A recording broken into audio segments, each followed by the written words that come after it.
Hello, Bacho. Let's read this given question. So, the given question says that when the charged particle moves in a uniform magnetic field in a direction perpendicular to the field, then the path of the particle will be. And the given four options are option A parabolic, option B circular, option C straight line and option D helical. तो देखिए बच्चों, question में हमें क्या बोला गया है कि हमारे पास एक चार्ज पार्टिकल है जो यूनिफॉर्म मैग्नेटिक फील्ड के परपेंडिकुलर डायरेक्शन में है। तो अब हमें बोला गया है कि ये जो पार्टिकल है ये किस पाथ में मूव करेगा, और हमें गिवन फोर ऑप्शन है जिसमें से हमें एक करेक्ट आंसर फाइंड आउट करना है। तो इस क्वेश्चन को सॉल्व करने के लिए हमारा की कंसेप्ट क्या रहेगा? Key concept to solve this question is हमारा फोर्स का फॉर्मूला। तो फोर्स का फॉर्मूला क्या होता है? Q v B sine theta.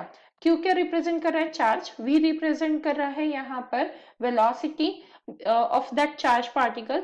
B represent कर रहा है मैग्नेटिक फील्ड, और साइन थीटा, थीटा क्या है? Angle between v and B, क्योंकि इसका ओरिजिनल फॉर्मूला देखें तो क्यू वी क्रॉस बी है, तो इसीलिए इसको फिर हम साइन थीटा के टर्म्स में कन्वर्ट कर लेते हैं। तो ये जो थीटा है ये क्या है? Angle between v and B. तो यहाँ पे हम लिख सकते हैं theta is angle between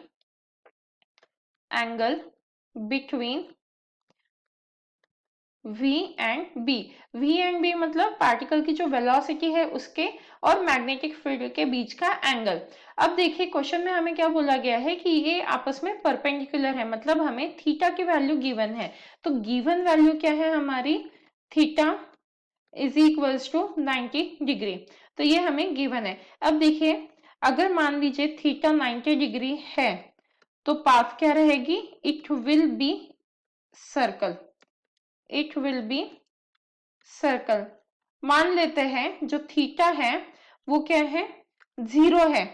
theta is equal to zero, मतलब पार्टिकल मैग्नेटिक फील्ड के डायरेक्शन में ही है। तो तब बात क्या रहेगी? It will be straight line. It will be straight line.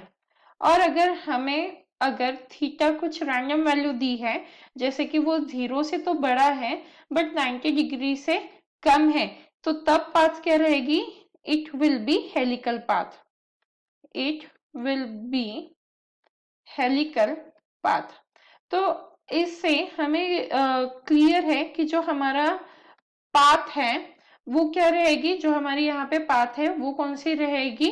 Circle रहेगी। क्यों? क्योंकि हमें जो थीटा दिया है वो 90 डिग्री का दिया हुआ है, इसीलिए हमारा करेक्ट आंसर क्या हो जाएगा? Option B. Hence the final answer for the given question is option B, that is the path will be circular. Hope you understood it well. Best of luck.